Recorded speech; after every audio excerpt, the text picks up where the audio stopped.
Meus irmãos, a paz do Senhor, prazer estar mais uma vez aqui com os irmãos. Estamos aqui nessa série de lições que foram dadas no ano de 1991, preparada pela nossa amada editora Betel, e hoje chegamos aqui na lição de número 9, que foi dada no dia 1º de dezembro de 1991. Estamos aqui falando sobre o Espírito Santo e hoje nós vamos falar sobre o tema o Espírito Santo antes do Pentecostes. O texto da lição diz assim: e a terra era sem forma e vazia, e havia trevas sobre a face do abismo, e o Espírito de Deus se movia sobre a face das águas. Gênesis capítulo 1, versículo 2.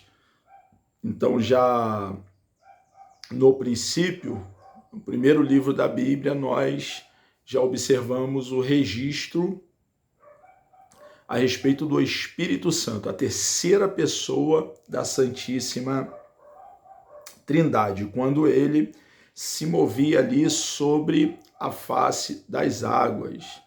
Ele, o Deus eterno, a terceira pessoa da Santíssima Trindade, o Espírito Santo, ele já aparece então no princípio.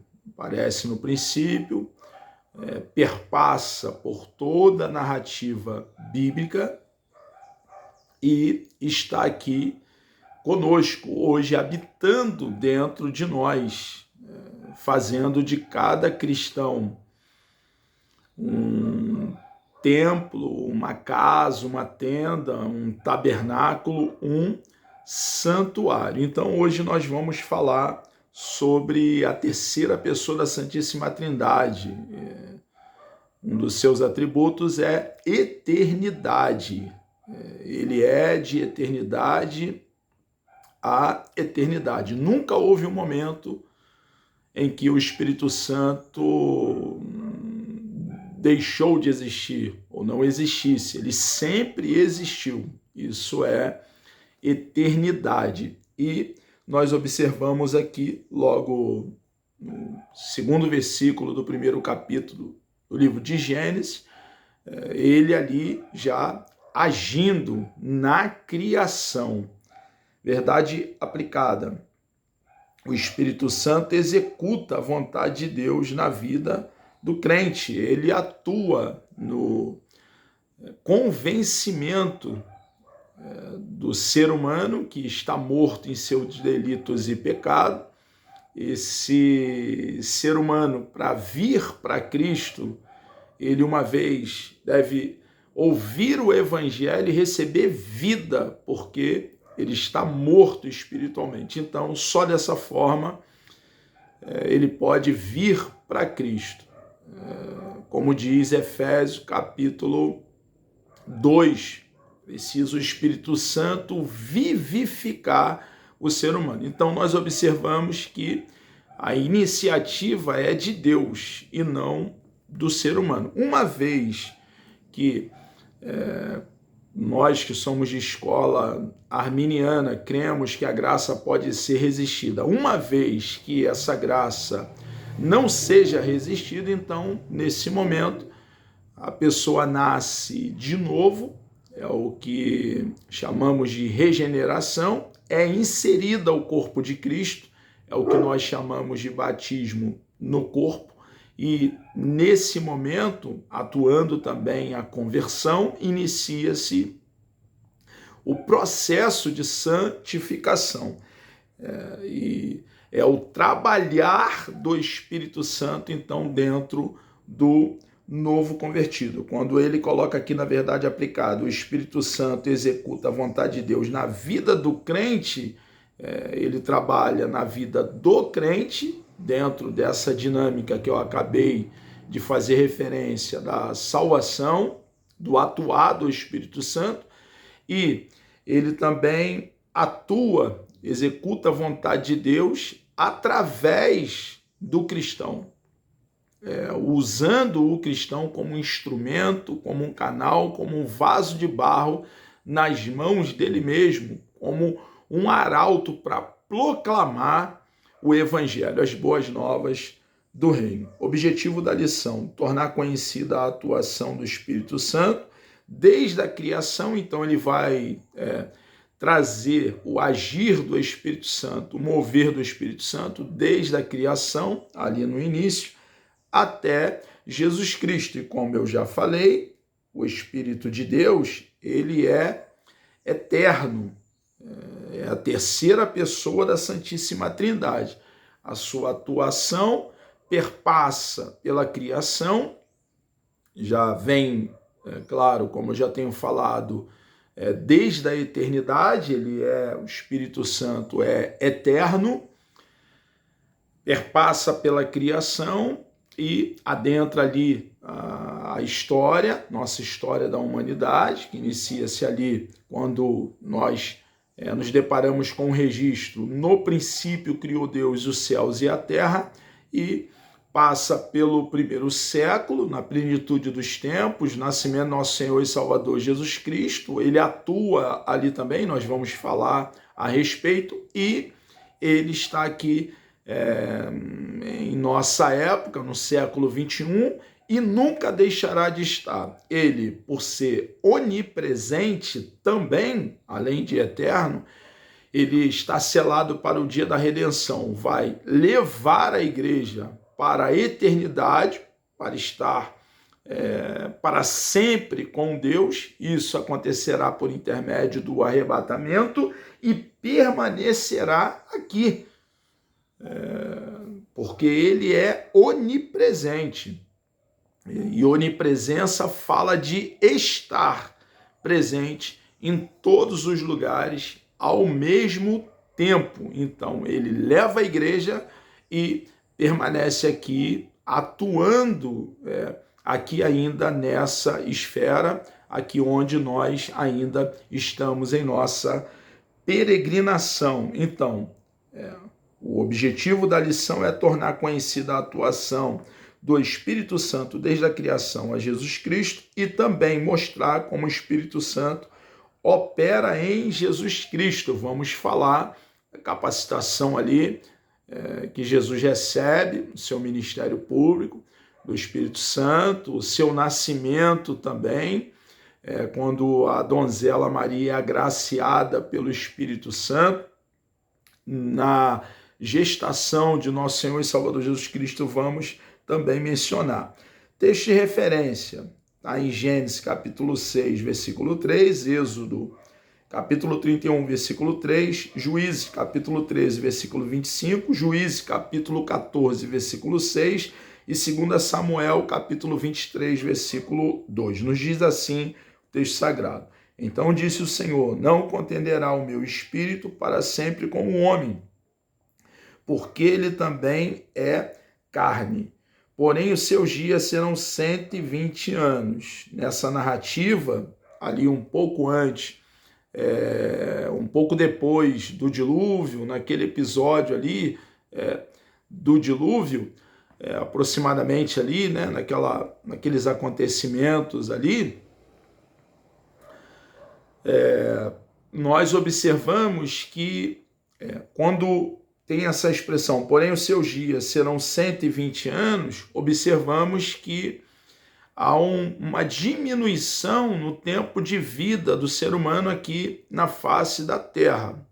Primeiro momento dá a impressão que Noé pregou ali durante 120 anos, foi um período de oportunidade, mas examinando o texto e comparando escritura com escritura, nós vamos observar que foi aproximadamente uns 100 anos, e esses 120 anos está fazendo referência à diminuição da vida do ser humano, os dois gêneros, homem e mulher, aqui na face da terra. Então tem esse entendimento aqui nessa frase, porém os seus dias serão 120 anos. Isso acontece de imediato? Não. Nós vemos ali que o ser humano, depois ali do dilúvio, ainda vive muitos e muitos anos. Porém, quando chega ali próximo de Moisés, né, bem mais à frente desse período diluviano, o qual nós estamos falando, a coisa começa já a observar essa idade aproximada de 120 anos. E hoje nós vemos que existem pessoas até que podem passar dos 120 anos, mas não passam muito, pode passar um pouco, mas não passa muito. Então nós vemos que houve ali uma diminuição, uma espécie de Deus tolhindo e derramando um juízo na humanidade, diminuindo a sua existência física aqui na face da terra. É o entendimento que nós temos ali dessa expressão. Porém, os seus dias serão 120 anos. Deus deu oportunidade ali, aquela humanidade que estava, eles estavam ali numa depravação total, completamente corrompido. Noé foi o pregoeiro da justiça. Quando nós buscamos no texto paralelo do Novo Testamento, a carta do nosso amado apóstolo Pedro, deixa bem claro que enquanto ele construía a arca, ele pregava, anunciando a eles sobre o Deus único, verdadeiro, eterno, grande eu sou. Era um pregoeiro, Noé era um pregoeiro da justiça, e nós devemos andar nos passos de Noé. O que você está dizendo, irmão Luciano? Devemos também, hoje, no século XXI, ser um pregoeiro da justiça. Devemos pregar as boas novas do reino, porque assim como naquela ocasião, hoje também o ser humano está em um estado de depravação total, distanciado de Deus, irmãos. O ser humano é inimigo de Deus, odeia Deus e está debaixo da ira de Deus, e nós precisamos anunciar essa verdade clara na Escritura Sagrada, posicionamento de todo ser humano caminhando para juízo, condenação, inferno, e pregar o Evangelho. Porque uma vez que, como arauto, anunciemos boas novas do reino, o Espírito Santo, então, vai fazer um trabalho tremendo na vida do ser humano, e dessa maneira o reino de Deus vai sendo ampliado, expandido aqui na face da terra. E o enchi do Espírito de Deus. Observe, aparece o Espírito de Deus aqui em Gênesis capítulo 6, versículo 3, como meu Espírito. Aparece aqui também em Êxodo capítulo 31, versículo 3, e o enchi do Espírito de Deus, de sabedoria e de entendimento e de ciência em todo o artifício. É o Espírito de Deus dando sabedoria para trabalhar no tabernáculo. Observe, o Espírito de Deus enchendo um homem para poder ele exercer um serviço no tabernáculo. É muito interessante, aparece mais uma vez o Espírito de Deus nessa ocasião, ali em Êxodo, capítulo 31, versículo 3. Também em Juízes, o Espírito do Senhor começou a impelir de quando em quando para o campo de Dan, entre Zorá e Estaol. Naquele episódio ali, falando de Sansão, aparece mais uma vez essa expressão. Então o Espírito do Senhor se apossou dele tão possantemente que o fendeu de alto a baixo, como quem fende um cabrito, sem ter nada na sua mão. Porém, nem a seu pai, nem a sua mãe deu a saber o que tinha feito. O Espírito de Deus, mais uma vez, aparece naquele episódio ali, onde Sansão ali estava, e ele fende um leão como se o leão fosse um cabrito. Olha, irmãos, a capacidade dada pelo Espírito de Deus, irmãos. E o Espírito de Deus é o mesmo. Ele não se enfraqueceu, não perdeu o seu poder. Devemos buscar o poder do Espírito Santo, O que você está dizendo, irmão Luciano? Devemos buscar o poder do Espírito Santo para enfrentar leões, tigres, onça? 1000 vezes não.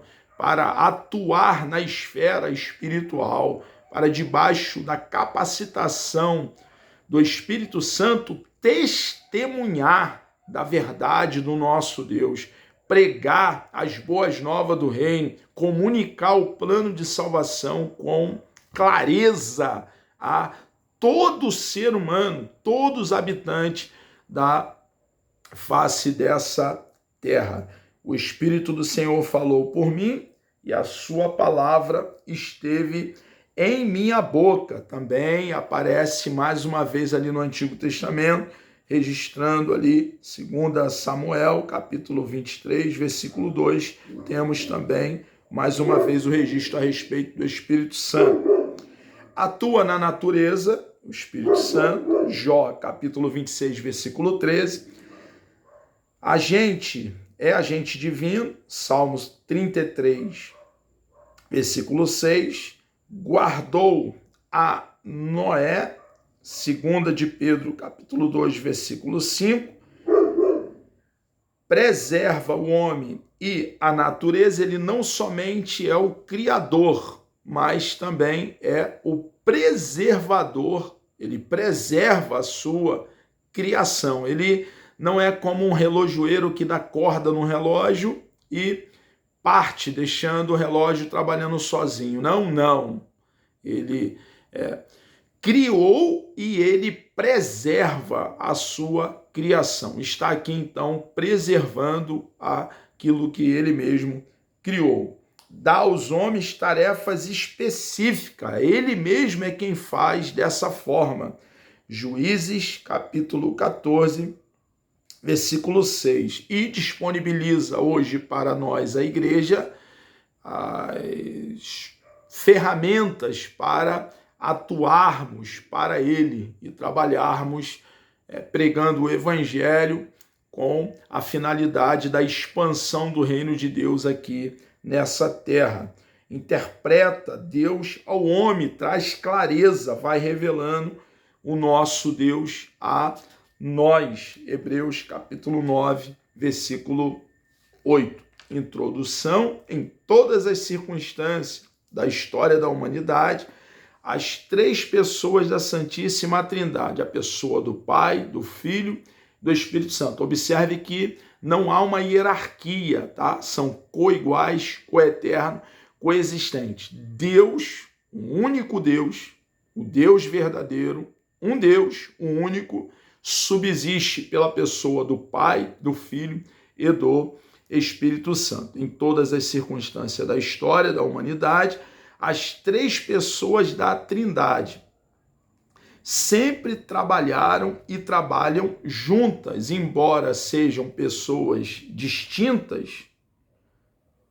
A pessoa do Pai é uma, a pessoa do Filho é outra, a pessoa do Espírito Santo é outra, e tenham atuações em alguns momentos diferentes. Onde está uma pessoa, está as demais pessoas também juntas, atuando. Exemplo: o Espírito Santo habita dentro do cristão e dentro de nós habita a pessoa do Pai e a pessoa também do Filho. Essa lição que nós vamos estudar aqui, a lição de número 9, a qual estamos discorrendo sobre, vai focar a terceira pessoa da Santíssima Trindade, o Espírito Santo. Desde a necessária morte de Jesus até o mínimo ato de Deus em curar uma enfermidade ou proteger-nos de algum mal feito, nas grandes ou nas simples obras, o Espírito Santo de Deus sempre foi e é ativo em todas as ocasiões. Então, em todas essas ocasiões do ministério de nosso Senhor e Salvador Jesus Cristo, desde o seu nascimento vemos a atuação do Espírito Santo e aqui, como já observamos, também o seu agir no Antigo Testamento, no registro veterotestamentário e na criação, no início, no segundo versículo do capítulo 1 de Gênesis, lá está a terceira pessoa da Santíssima Trindade agindo, atuando, movendo, trazendo vida à criação. A atuação do Espírito Santo na vida do universo e do homem. O Espírito Santo participou e participa ativamente na criação. A sua ação, seu agir, além de ininterrupta, é descrita pelo verbo. Aí ele põe aqui um verbo no hebraico, meran efel. Como a ação tem por definição a ação vivificadora. Essa expressão que ele usa aqui, nós não encontramos no escrito hebraico, tá? Antes dessa expressão, o hebraico tem algumas letras. Essas letras produzem um som, e esse é o som. Meram efel, é o som em hebraico. E esse som tem uma definição em português, nosso entendimento. Então, se escreve no hebraico de uma forma, o escrito tem um som, e aqui está o segundo passo, que é o som que ele coloca aqui, e esse som tem por definição vivificar, da vida. O que ele está dizendo aqui? Que o Espírito Santo, como uma ave, se assenta sobre os ovos, né? Como uma ave se assenta sobre os ovos para os incubar e dar vida, assim o Espírito de Deus, no seu ato de vivificar, vivificar é dar vida, o caos movia-se sobre ele. Então, ele está dizendo aqui, está deixando claro que o Espírito Santo, ele ali estava para dar vida àquele caos que ali estava. Quando nós encontramos a expressão no princípio criou Deus os céus e a terra, nós vemos que existe ali nos escritos judaicos que nós conhecemos como a lei da dupla referência. É um registro na sua totalidade e no segmento de forma pormenorizada, minuciosa, explicando como foi feito. Então, temos lá a expressão, no princípio criou Deus os céus e a terra.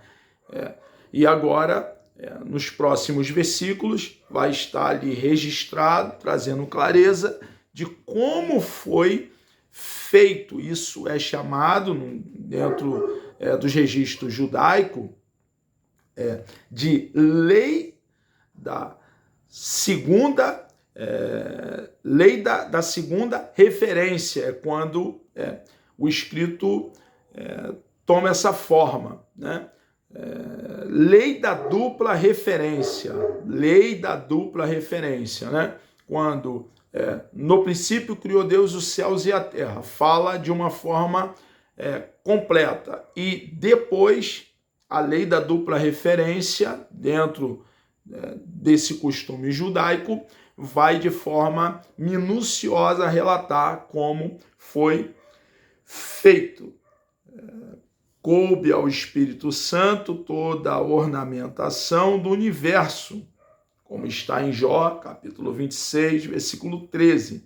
E a ele é atribuída e reconhecida a função de dar vida, tanto espiritual como também natural. Salmo 33, versículo 6 e Isaías 42, versículo 5. Então, ele é o Espírito vivificador, ele é o Espírito que dá vida. Essa lei da dupla referência, irmãos, nós observamos também na criação do homem, tá? Está lá antes, dizendo que Deus criou o homem e a mulher, segundo a sua imagem e semelhança, e um pouco mais à frente vai detalhar como isso foi feito.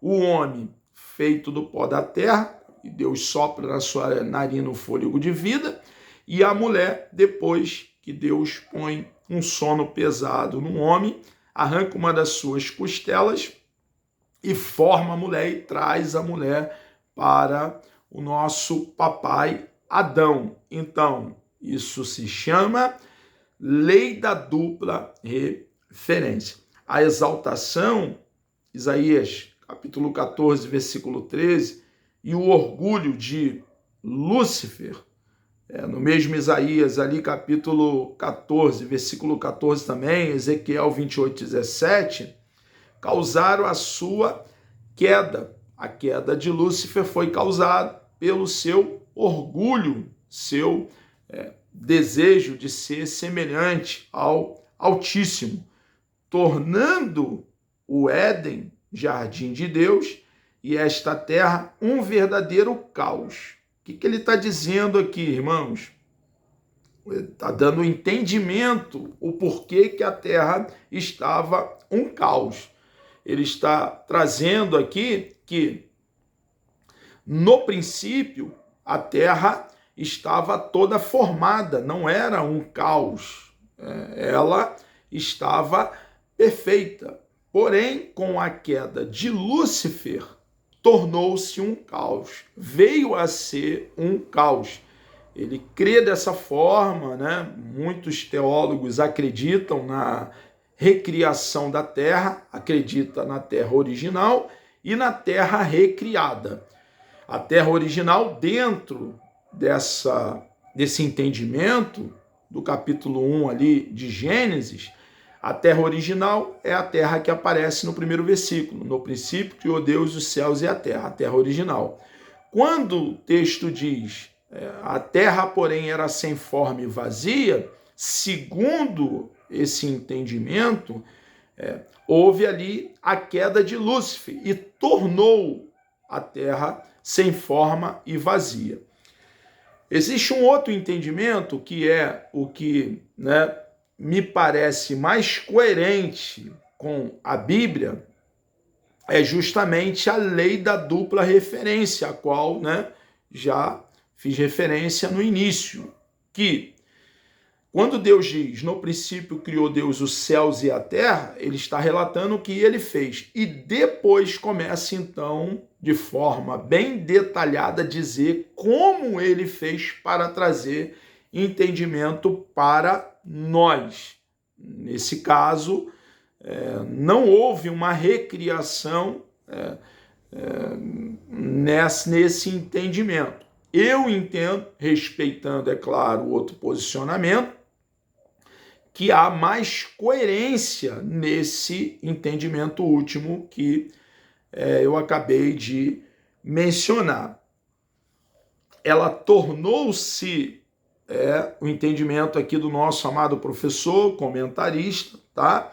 Ela tornou-se sem forma, vazia, e havia trevas sobre a face do abismo. Esse tornou-se, ele está dizendo que tornou-se devido à queda, então, de Lúcifer.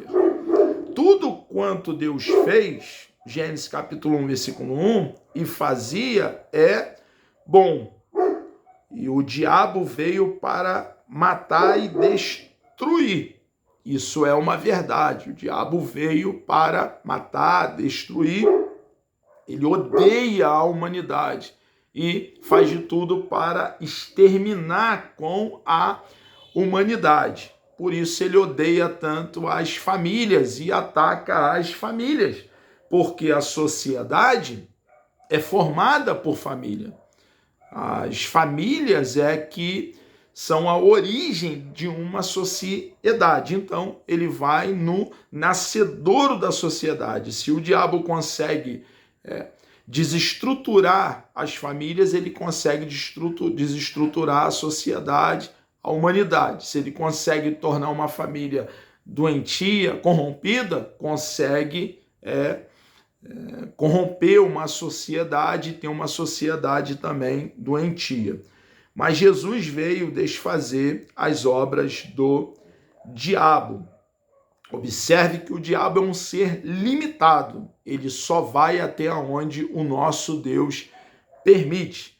A atuação do Espírito Santo é constante desde a obra da criação, promovendo a geração de cada ser humano e renovando a face da terra. Então ele é o Espírito Santo criador, ele cria e também ele preserva, né? Ele é chamado o Espírito eterno, numa demonstração clara de que existe a eternidade sem início e nem fim. Então, o Espírito eterno, ele cria e ele preserva a sua criação. A atuação do Espírito Santo no povo de Deus antes do Pentecoste. Vamos encontrar em Gênesis capítulo 6, versículo 3, o Senhor dizendo: não agirá o meu Espírito para sempre com o homem. Está implícito, então, aqui que antes desta declaração divina, o Espírito de Deus já operava no homem, como no caso de Enoque, que foi transladado. O Espírito Santo, desde o Antigo Testamento, ele atuou na vida daqueles que eram servos de Deus. Enoque foi um deles. O Espírito Santo atuava. A graça de Deus, irmãos, perpassa por todo o Antigo Testamento, toda a Bíblia Sagrada. Vemos a graça de Deus, um Deus gracioso, Deus de toda graça, um Deus bondoso. E a atuação do Espírito Santo também no Antigo Testamento. Enoque foi transladado, arrancado dessa terra para estar na eternidade.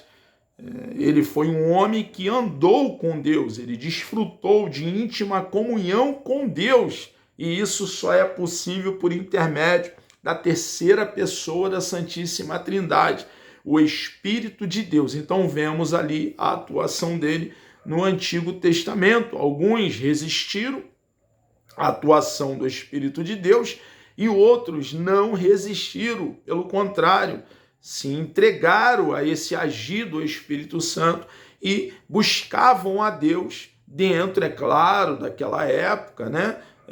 Daquele cenário, daquele contexto, mas para se buscar a Deus só é possível por intermédio do Espírito de Deus. Estas e outras referências nos dão condições para fazer uma série de avaliações e aplicações concernente à ação do Espírito Santo nas páginas do Antigo Testamento. É o que a lição se propõe a fazer, essa lição de número 9, aqui, o qual nós estamos tratando nessa sequência. A ação, o agir do Espírito de Deus no Antigo Testamento também. Este assunto torna-se ainda mais palpitante quando descobrimos que o Espírito é mencionado 81 vezes no Antigo Testamento, ou seja, 1/3 da referência a ele no Novo Testamento. 13 das 81 citações se encontram no Pentateuco, nos 5 primeiros livros da Bíblia, Gênesis, Êxodo, Levítico, Número e Deuteronômio. 7 citações estão no livro de Juízes. 7 citações estão também no livro de 1 Samuel. 5 citações estão nos livros de Salmos. E 14 no livro do profeta Isaías. 12 em Ezequiel. Dos 39 livros do Antigo Testamento, apenas 16 não fazem referência ao Espírito Santo. Então, nós vemos, irmãos, que o Espírito Santo, ele foi atuante, ele agiu também no Antigo Testamento, nos registros veterotestamentários. O Espírito Santo enche homens para tarefas bem específicas. Encontramos essa verdade em Êxodo 28, versículo 3, também em Êxodo 31, versículo 3, Números capítulo 11, versículo 16 e 17, Juízes, capítulo 14, versículo 6, versículo 19, e temos aí muitas outras referências aqui, o Espírito Santo enchendo homens para tarefas específicas, como na construção do tabernáculo, por exemplo, que era algo móvel. Deus deu todas as orientações para que fosse feito o tabernáculo, deu as orientações do seu servo Moisés, e ele mesmo proveu homens, capacitou esses homens com o Espírito de Deus para essa obra. E isso pode ser feito e tem sido feito em nossos dias, irmãos. Sem a capacidade, o poder do Espírito Santo, irmãos, nós não vamos conseguir. Precisamos de dotação do alto, de revestimento de poder. Precisamos de batismo no Espírito Santo, com a evidência inicial do falar em novas línguas, para nos capacitar para testemunhar, fazer a obra de Deus. A finalidade é testemunhar das boas novas de salvação. O Espírito Santo inspirou os profetas, também, Números, capítulo 11, versículo 29, capítulo 24, versículo 2 e 3, Zacarias, capítulo 7, versículo 18, e muitas outras referências aqui, agiu na vida de governadores e juízes. Também, Gênesis, capítulo 41, versículo 38, Juízes, capítulo 11, versículo 29, o capítulo 13 também, versículo 25 de Juízes, interpretou e interpreta aos homens todos os atos do culto e demais orientações de Deus, traz clareza a respeito do querer de Deus para nós, para a nossa vida, como devemos nos comportar, como devemos agir, o que Deus espera de cada um de nós cristãos. Interpretou e interpreta aos homens todos os atos do culto e demais orientações de Deus a serem cumpridas no Novo Testamento, Hebreus capítulo 9, versículo 8, Hebreus capítulo 10, versículo 15 ao versículo 17. Também o Espírito Santo transferia e transfere poderes pessoais, como já tenho falado. O Espírito Santo, ele nos dá poder. Você, minha irmã, meu irmão, nós, a igreja, precisamos ir direto à fonte, irmãos. Temos acesso por intermédio do nosso Senhor e Salvador Jesus Cristo. Jesus Cristo é o único mediador entre nós e o nosso Deus. Temos acesso imediato, precisamos ir direto à fonte, que é o nosso Deus, o Espírito Santo. E ele nos capacita, nos dá entendimento, unge o nosso cérebro, nos dá sabedoria para atuarmos para ele. Também o Espírito Santo transfere poderes pessoais de um profeta, um ministro, seus discípulos. Ele estava no meio do povo de Deus, já no Antigo Testamento, Isaías 63, versículo 10, também o versículo 11, Neemias capítulo 9, versículo 19, versículo 20 também. Porém, em virtude da rebeldia, o Espírito Santo se retirava e se retira das pessoas e do meio do povo de Deus, irmãos. O Espírito Santo é santo, é puro e não tolera o pecado. O pecado faz divisão entre nós e o Espírito de Deus. Estamos falando aqui, dando ênfase à terceira pessoa da Santíssima Trindade. E nós não podemos entristecer o Espírito de Deus para aí não ficarmos sem o Espírito de Deus. Ele se distanciar de nós, se retirar de nós. Então precisamos manter a comunhão com ele, irmãos. Precisamos andar em espírito para que não cumpramos aí as obras da carne. Nicodemos, por exemplo, era um mestre em Israel, um profundo conhecedor do Antigo Testamento, do registro veterotestamentário, conhecia a atuação do Espírito Santo no Antigo Testamento, porque ele era um doutor da lei, ele era membro do Sinédrio, Supremo Tribunal de Jerusalém, composto de 70 homens e um sumo sacerdote, o conselho que condenou Cristo à morte. Ele era um homem de grande conhecimento no Antigo Testamento.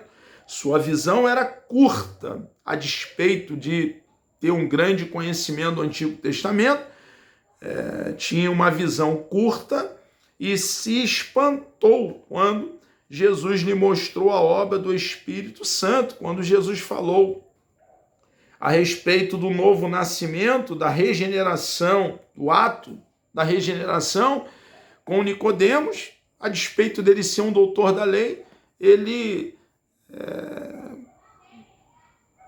ficou embaraçado, né, no primeiro momento, e Jesus então trouxe clareza para ele, mesmo sendo um doutor da lei. Por quê, irmãos? Porque é necessário que o Espírito de Deus ele unja o nosso cérebro para que possamos então entender o agir de Deus, as coisas concernentes ao nosso Deus. Observe que até mesmo um homem profundo conhecedor do Antigo Testamento tinha como que escama nos seus olhos para enxergar o agir, o atuar da terceira pessoa da Santíssima Trindade. Foi Jesus concebido pelo Espírito Santo também.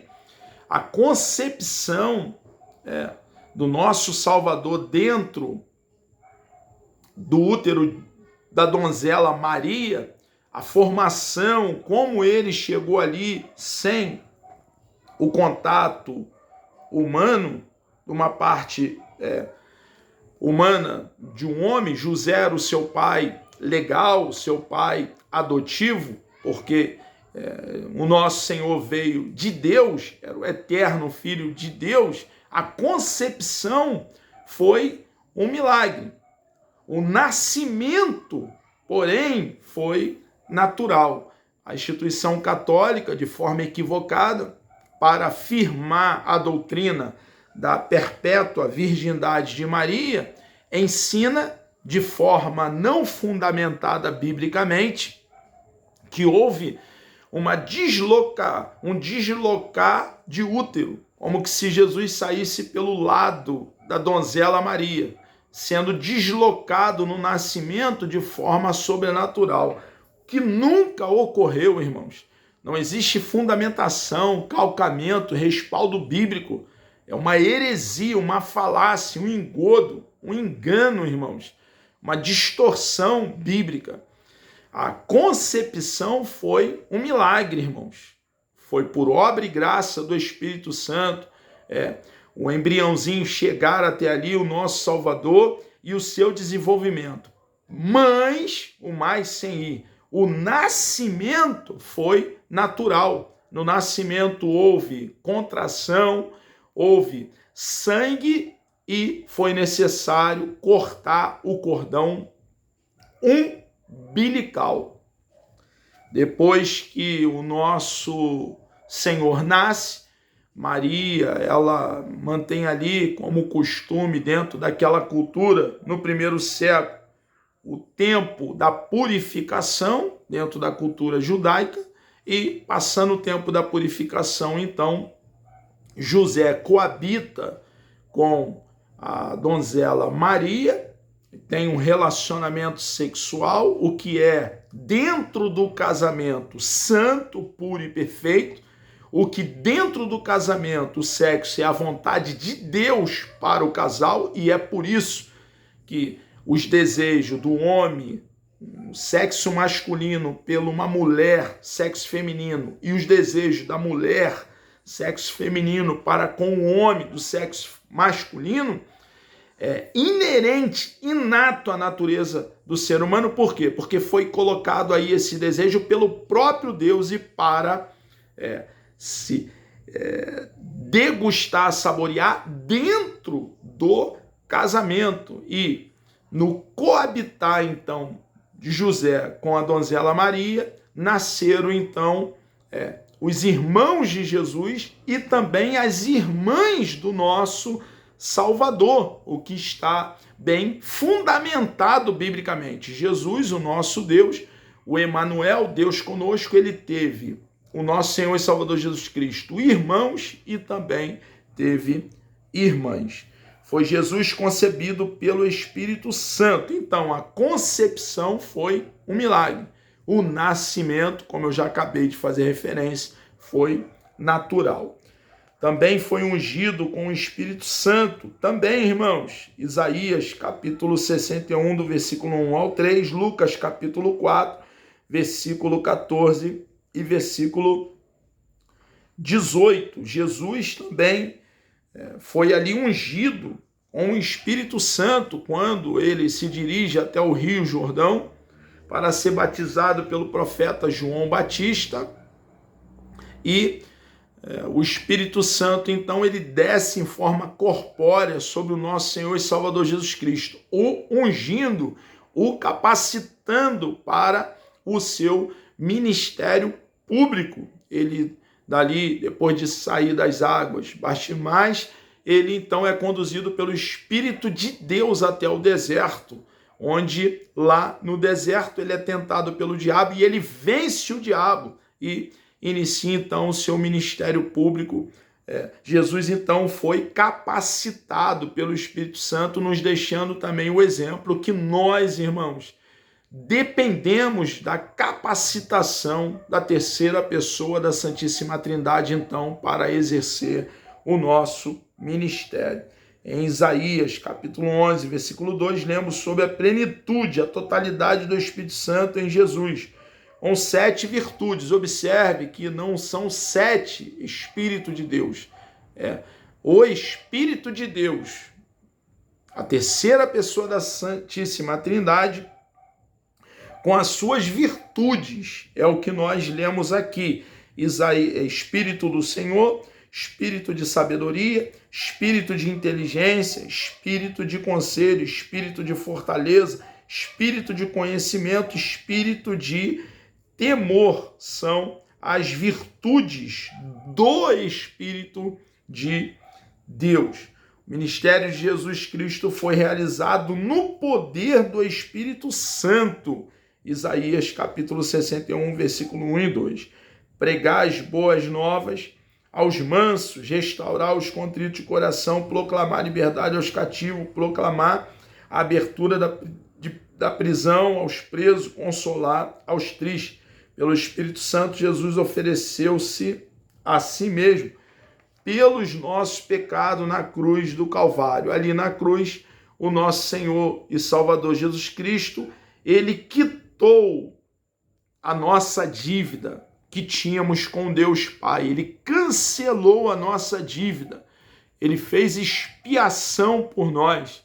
Ali naquela cruz, naquela pequena colina chamada Gólgota, lugar da caveira, no Calvário, ele fez propiciação por nós. Ele tornou Deus favorável a nós.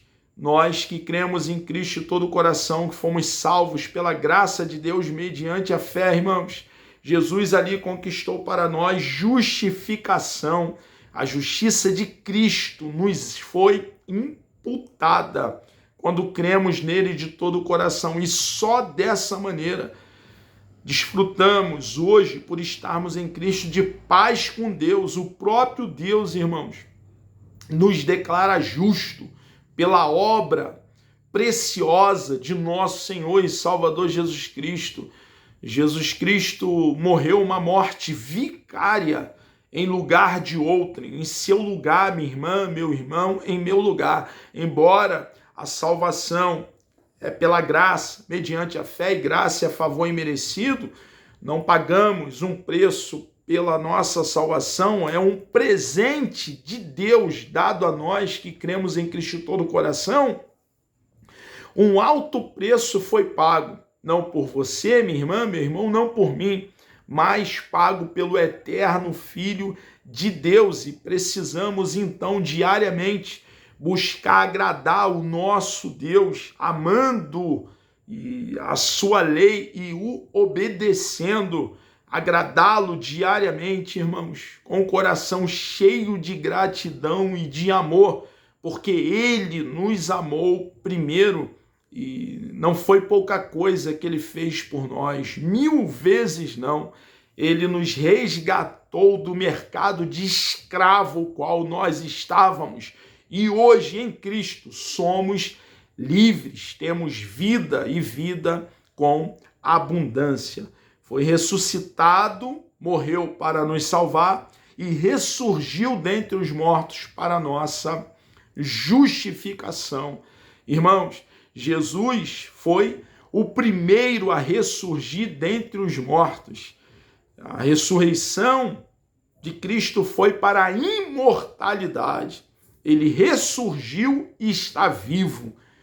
Todos os outros que um dia voltaram a viver, Lázaro estava morto há 4 dias, cheirava mal, e Jesus dá uma ordem e ele volta a viver.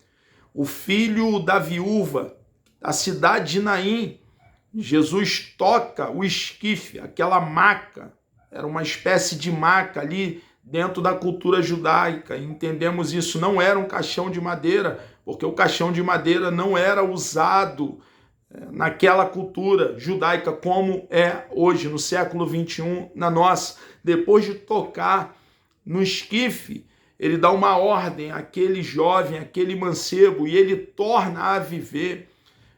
A filha de Jairo, quando Jesus diz para aquela menina que já estava morta, Talita cumi, menina, te digo, levanta-te, e ela volta a viver. Todos eles voltaram em algum momento a morrer, mas Jesus, o nosso Senhor, cabeça da igreja, Salvador do corpo, foi o único que ressurgiu dentre os mortos para a imortalidade, está vivo, e ele é a garantia que um dia, irmãos, se nós no arrebatamento da igreja já tivermos passado para o nosso Deus através da morte física, seremos também, assim como o nosso Senhor e Salvador Jesus Cristo,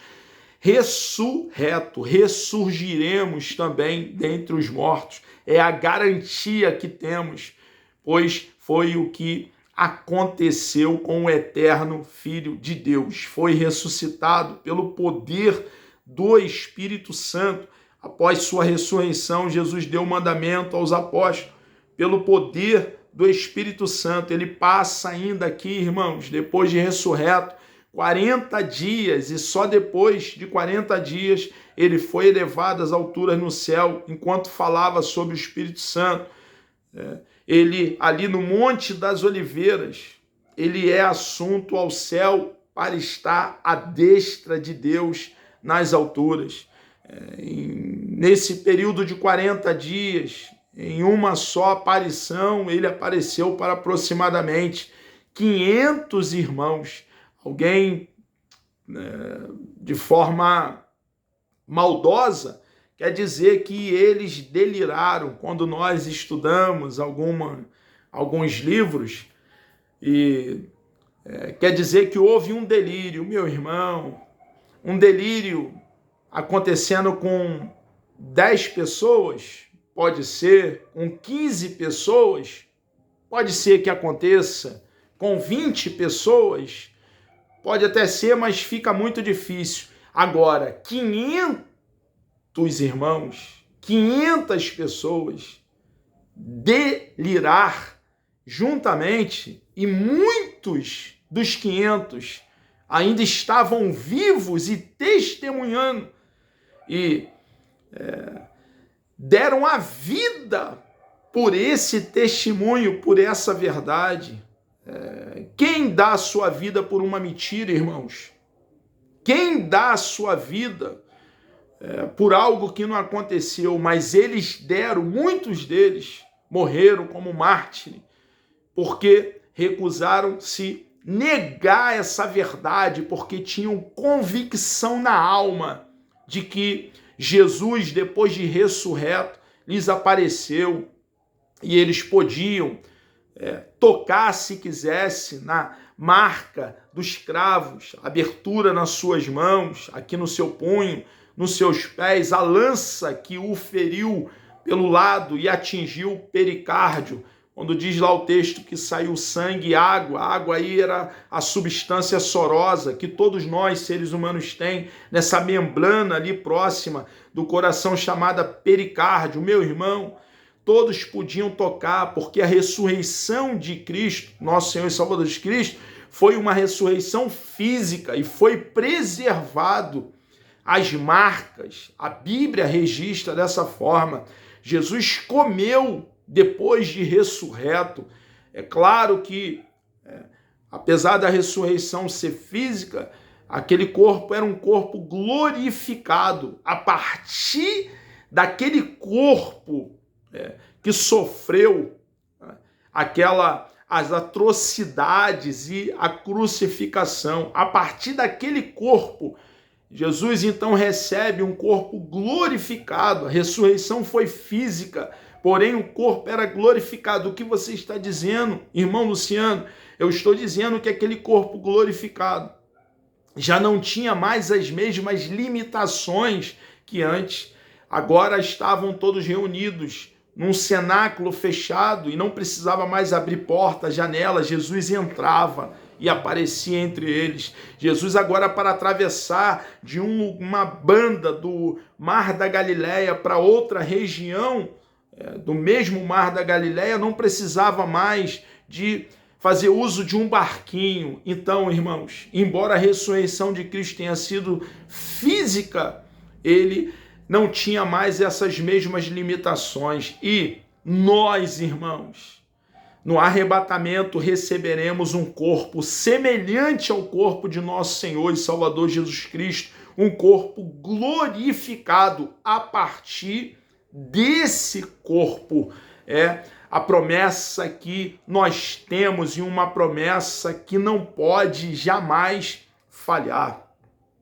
Jesus é o doador do Espírito Santo. Irmãos, quando cremos em Jesus de todo o coração e nos arrependemos após entender a mensagem de salvação, o Espírito Santo adentra em nós e passa a fazer morada, residir em nós. E nós precisamos então, cada um de nós, irmãos, buscar a promessa feita pelo nosso Senhor e Salvador Jesus Cristo, que é o que Lloyd Jones chama de a segunda bênção, a dotação de poder. Jesus é quem batiza com o Espírito Santo, com a evidência inicial de falarmos em novas línguas. Porém, irmãos, o batismo com o Espírito Santo, a evidência inicial de falar em línguas, não é para cristãos incrédulos, é para quem crer. E se você crer, minha irmã, meu irmão, e ainda não foi batizado no Espírito Santo, busque o batismo. É promessa de Jesus para você e para mim. É uma promessa que está erguida de pé enquanto nós, a igreja, estivermos aqui em peregrinação, como forasteiros e peregrinos em terra estranha, porque a nossa cidade é a cidade cujo arquiteto e construtor é o nosso Deus, e o nosso destino, irmãos,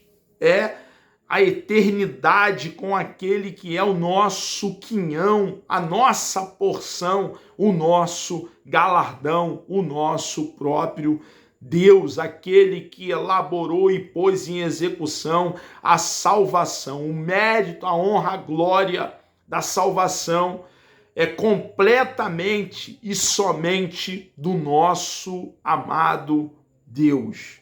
A palavra de Deus nos mostra a portentosa atuação do Espírito Santo desde o início da criação até a plenitude dos tempos. Isto é, até que Cristo se fez carne e habitou, tabernaculou entre nós. No entanto, como já temos feito referência, sua atuação não parou e nunca vai parar, irmãos, porque ele é Deus, é a terceira pessoa da Santíssima Trindade. Ele é de eternidade a eternidade, pois ele é consolador e agente santificador da igreja. É o Espírito de Deus que atua, irmãos, no ato da regeneração, no sermos inseridos ao corpo de Cristo, na conversão e no processo de santificação. É a atuação do Espírito de Deus no nosso espírito, no espírito do cristão. E executa ele, o Espírito de Deus, a vontade de Deus na vida do cristão. Meus irmãos, chegamos aqui ao término de mais uma pré-aula. Que Deus vos abençoe. Querendo o nosso bom Deus, Deus me dando vida até lá, a próxima pré-aula será na lição de número 10, onde falaremos sobre a promessa do batismo no Espírito Santo. Vamos orar? Deus amado, nós louvamos o teu nome, engrandecemos a tua pessoa bendita, porque tu és Deus para sempre, um Deus vivo e todo-poderoso. Obrigado, meu Deus, por mais essa oportunidade que o Senhor nos concede de aqui estarmos para compartilhar uma porção da tua palavra. Continue conosco, ó Pai, no decorrer desse dia. Precisamos, ó Pai, da tua ajuda, Senhor. Somos completamente dependentes de ti. Entregamos toda a nossa vida nas tuas mãos. Muito obrigado, ó Pai, por tudo, Senhor, pelo entendimento na tua palavra, por ungir, ó Deus, o nosso cérebro, nos trazendo compreensão, Senhor, sobre o rolo sagrado, sobre as sagradas letras. Entregamos nossas vidas ao Senhor. Muito obrigado por tudo. Assim oramos, ó Pai, em nome de Jesus.